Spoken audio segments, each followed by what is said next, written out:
শুভ রথযাত্রার দিন প্রতি বছরের ন্যায় এ বছরও ভগবান রঘুবীরের জয়গান গেয়ে প্রচলিত রীতিনীতি মেনে হুগলি জেলার অন্তর্গত গোঘাটের কামারপুকুরে লক্ষ্মী জলাতে ধান রোপণ করলেন কামারপুকুর রামকৃষ্ণ মঠ ও মিশনের মহারাজরা। পুরনো চিরাচরিত রীতিনীতিকে স্মরণে রেখে প্রতিবছর কামারপুকুর রামকৃষ্ণ মঠ ও মিশনের মহারাজরা কামারপুকুর লক্ষ্মী জলাতে ধান রোপণ করেন। হুগলির কামারপুকুর থেকে বেবি চক্রবর্তীর রিপোর্ট। চুচুড়া।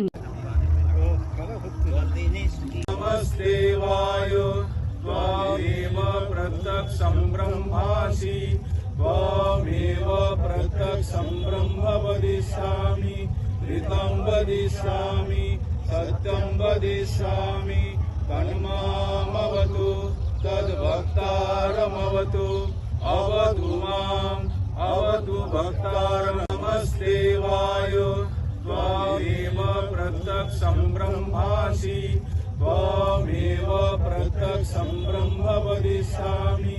মহারাজ, এমন তো মহারাজ পিছনে দাঁড়িয়েছে, ওনাদের শুদ্ধ ছবি নেবে।